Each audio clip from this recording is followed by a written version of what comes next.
You know, there's a special kind of pain when the people who are supposed to love you most make you feel invisible. And for me, that pain had a name: Jake, my brother, my golden child brother who could do no wrong, even when he ruined the one thing I poured my heart into. I'm 28 now, and I come from a modest family in a quiet little Midwestern town. My parents, Tom and Linda, worked themselves to the bone to give us a decent life. Dad was a high school English teacher, always quoting Shakespeare or tossing in obscure literary references that made us roll our eyes. Mom was a nurse with the gentlest touch, but nerves of steel.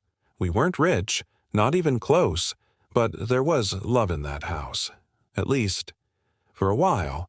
Every Friday night was sacred game night around our scuffed-up old dining table, the air thick with the smell of Mom's chocolate chip cookies and Dad's booming laughter. Jake and I were inseparable back then. We built Lego kingdoms and explored the woods like we were hunting dragons. He always led the way, spinning wild stories about fairies and monsters. I thought he hung the moon, but something shifted when Jake hit high school. He'd always been smart, but suddenly he was brilliant. Awards, medals, glowing teacher reviews, and then the big one, Meadowbrook Academy, an elite private high school in the city. Our parents jumped at the opportunity, even if it meant scrimping and sacrificing more than ever. Jake adapted quickly, maybe too quickly. Suddenly, he was all about brand names, fine vocabulary, and scoffing at our small-town life. I still remember hearing him apologize to a friend for the look of our house. That stung like nothing else. It was our home, our memories, our world. From then on, he started skipping game nights, making snide comments about how provincial we were. Our parents. They lapped it up. Jake was their pride and joy, the boy genius heading to greatness. Me, I sang in the choir and got B's. That barely earned a head nod, so I found my own refuge: the kitchen. Mixing, kneading, baking, it all made sense there. Mom would sometimes join me, and those quiet moments were ours. After high school, Jake was Ivy League bound. I went to the local state university and worked at a bakery to help with tuition and rent. No fanfare, no celebration. Just me and my apron. Fast forward a few years, I opened my own little bakery back home. It's small, but it's mine. I even help my parents financially now, though you'd think Jake was the one supporting them the way they gush over him. And then came Amy's wedding, my cousin, my kitchen buddy, my biggest supporter. When she asked me to make her cake, I nearly cried. I spent weeks perfecting it. It was a 3-tiered dream with delicate sugar flowers and rich, velvety frosting. The venue was rustic, a charming barn glowing with fairy lights and filled with laughter. I showed up early, set the cake carefully in place, and helped with the last-minute chaos. Then Jake arrived late, of course, in a suit so flashy it looked like he was attending a gala, not a barn wedding, and from the moment he stepped in, he was loud, snarky, and completely obnoxious. He mocked the decor, belittled the food, and made sure everyone knew he was from New York now.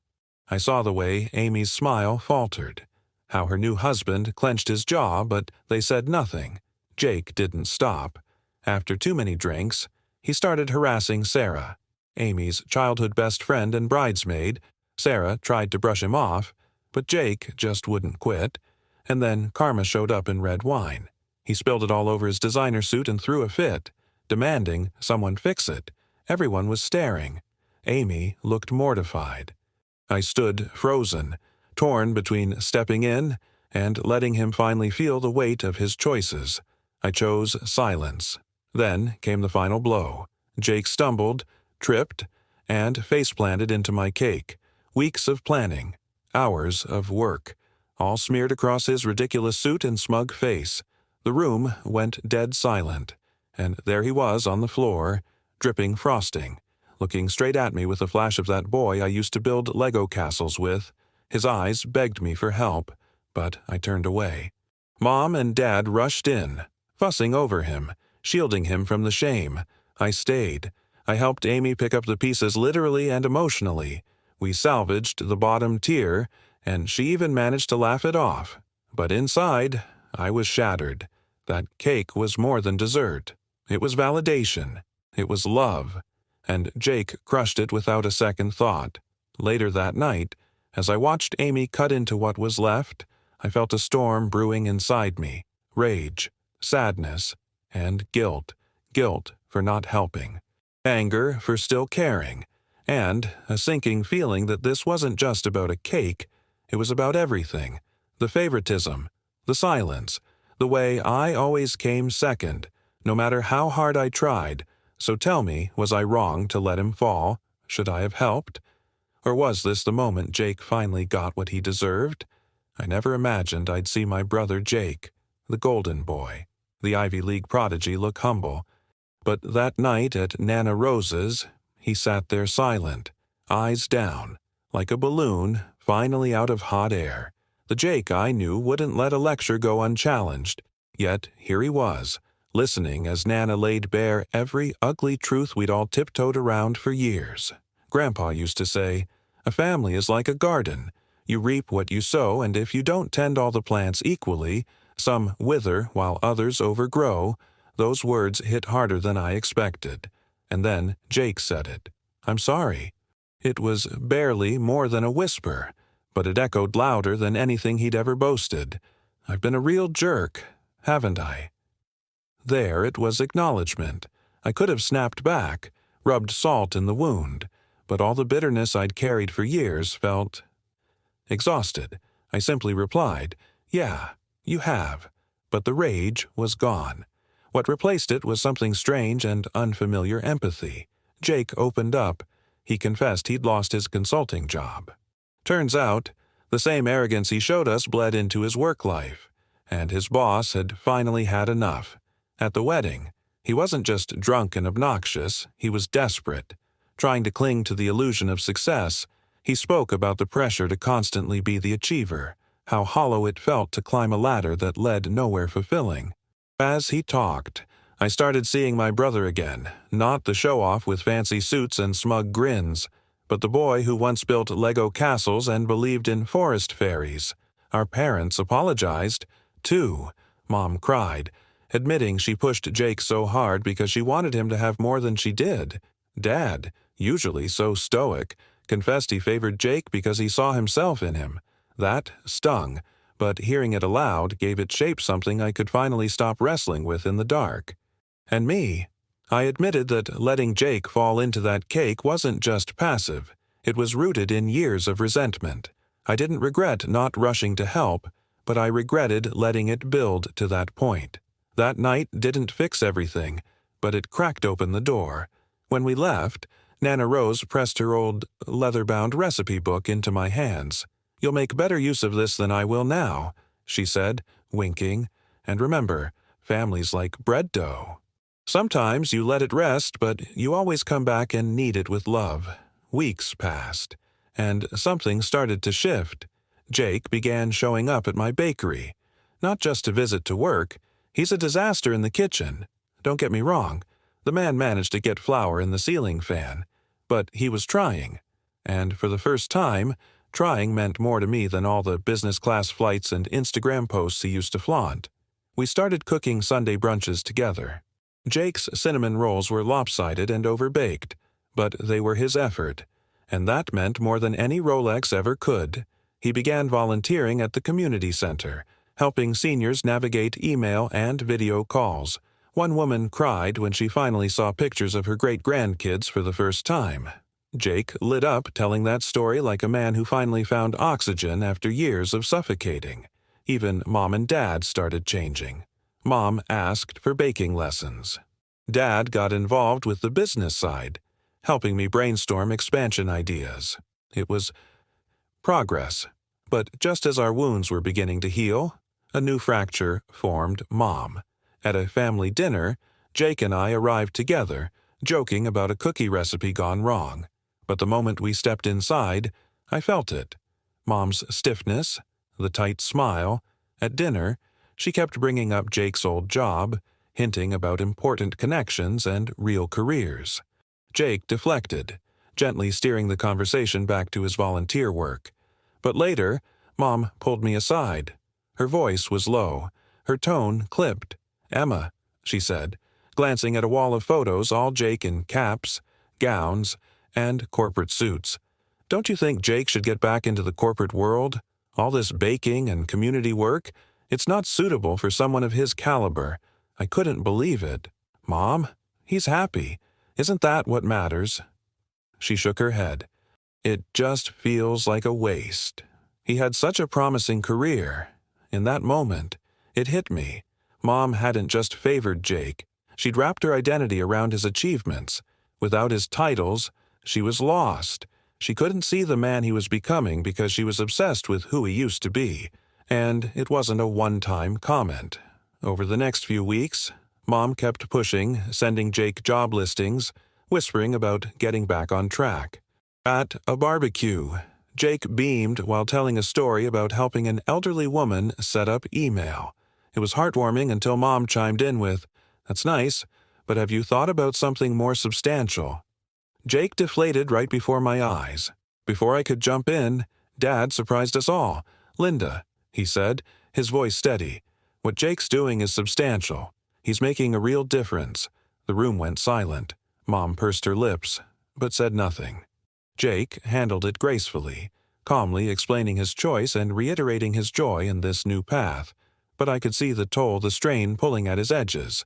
Mama couldn't let go of her dreams for him, even if they were crushing him.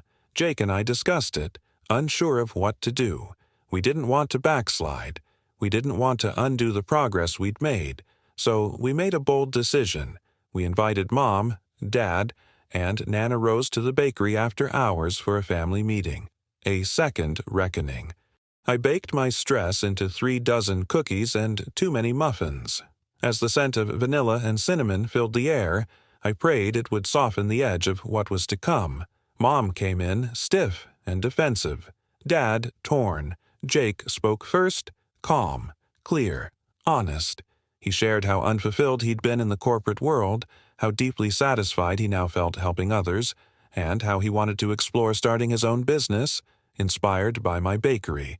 "I know you sacrificed for me," he said, voice thick with emotion, "but I need to live a life that means something to me." I told them how proud I was of Jake and how hurt I was by the pressure that still lingered in our home. Mom broke. Through tears, she asked, "How can you throw it all away? We gave up so much." And that's where we paused. There was a moment during that final meeting after the muffins had cooled and the room had filled with the scent of cinnamon and tension where I thought we might fall apart again. The air was thick with unspoken pain. Then Mom, clutching her pride like a shield, asked the question that nearly broke us. "How can you just walk away from all of that?" But before the weight of her words could crush Jake again, Nana Rose stepped in. That woman has a way of speaking that lands deeper than any lecture or raised voice. Calm, clear, immovable. "Linda," she said, "what's more important to you, Jake's resume, or Jake's happiness?" That question hung in the air like a thunderclap. For once, Mom didn't have an immediate answer. Her mouth opened, then closed, then, to all of our shock, she began to cry. Through sobs, she confessed something none of us saw coming. She hadn't been chasing status for Jake, she'd been running from her own insecurities. Our humble upbringing had always made her feel like an outsider. Jake's prestigious career had become her proof that our family could be something more, something respectable. But watching Jake step away from that life felt, to her, like watching all that validation slip away. "I just wanted you both to have everything we couldn't," she whispered, her voice trembling. "I didn't want you to struggle like your father and I did." It was the first time I truly saw her not just as my mother, but as a person, scared and desperate to make things right in the only way she knew how. Dad, bless him, finally spoke up, too. He admitted that he'd supported the pressure on Jake because he didn't want to disappoint Mom, but, in truth, he was proud of the man Jake was becoming. "I see now," he said, voice cracking, "that we were so focused on success that we forgot what really matters." Then he turned to me, and Emma. "I'm sorry we didn't value your path the way we should have. You've built something beautiful. That moment was like rain after a drought cleansing, emotional, and deeply needed. We spent the next hour talking honestly, really talking. We tore down years of assumptions and rebuilt something sturdier. We talked about redefining success not by salaries or titles, but by purpose, peace, and personal fulfillment. Nana shared stories of our ancestors, how they survived the Great Depression, how Grandpa faced ridicule for becoming a farmer instead of a lawyer. She reminded us our strength has always been in forging our own paths and standing by each other while we do. By the end of the night, we made real promises. No more pressuring Jake, no more living for appearances. We'd have regular family check-ins and make space for open, honest communication. We'd support each other's happiness, not society's version of it. Then something happened that meant the world to me. As we cleaned up, Mom walked over, picked up a cookie from the tray I'd baked that afternoon, and took a bite. "These are wonderful, Emma," she said softly. "I'm sorry I haven't appreciated your talent as much as I should have. Would you teach me how to make these?" That simple question hit harder than any apology. It was a bridge, a new chapter. In the weeks that followed, real change bloomed. Mom stopped forwarding job postings to Jake. She started asking him about his work at the community center, not with judgment, but genuine curiosity. She even asked him to teach her how to use her laptop better. Watching Jake guide her through emails and video calls was surreal. He was patient, gentle, the kind of son I think she never expected but finally saw clearly. Dad became more vocal, too. He's been helping me with bakery planning and encouraging Jake's ideas for his own small business. We're finally working as a team, not as competitors in a household hierarchy. And Jake and we've never been closer. Our Sunday brunches have become my favorite part of the week. Last weekend, Jake attempted one of Nana Rose's old pie recipes. The crust was laughably dense, and the filling ran like soup, but we laughed until our stomachs hurt.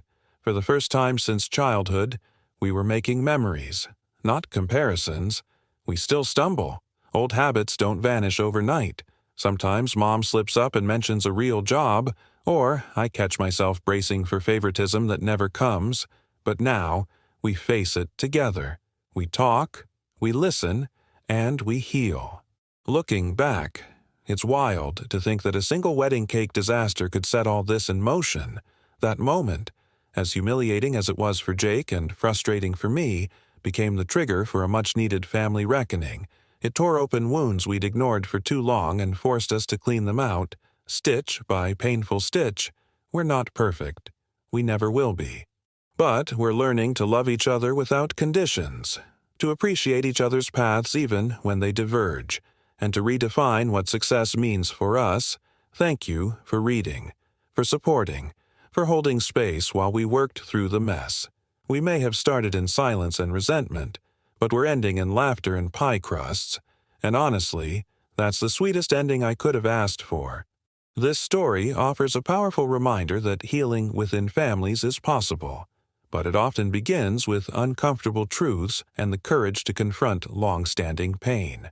At its heart, the narrative reveals how unchecked favoritism and societal definitions of success can quietly erode relationships, planting seeds of resentment, guilt, and emotional distance. Jake's fall from grace. His public humiliation and career loss became a mirror not only for his own personal reckoning, but for the entire family to examine the unhealthy patterns they had normalized. The story also shows that love isn't about perfection or achievement. It's about presence, humility, and growth. True success isn't measured by titles or status, but by the fulfillment we find in our daily lives and the way we treat those around us. The evolution of the siblings' bond from rivalry to reconciliation proves that people can change when given the space, empathy, and honesty to do so. Additionally, it sheds light on how parents can project their insecurities onto their children, sometimes mistaking pressure for love. The turning point comes when the family shifts from performance-based expectations to emotional connection and understanding. Through honest conversations, shared vulnerability, and mutual support, they rediscover their capacity for love beyond conditions or roles.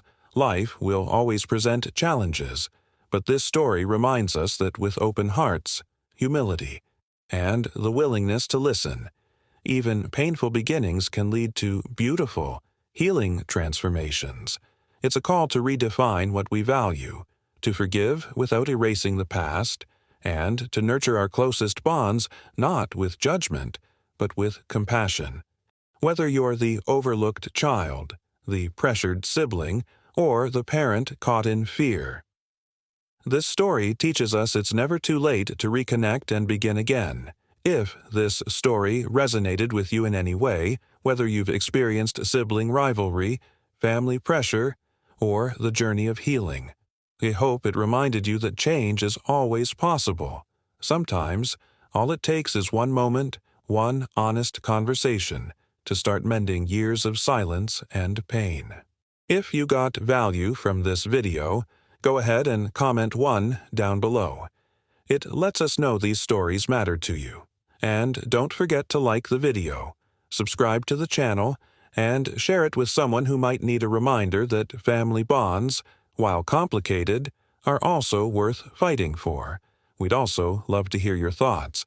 How did this story make you feel? Did it remind you of something in your own life? Drop a comment and let's talk about it. Your voice matters here. Thanks for watching, and we'll see you in the next story.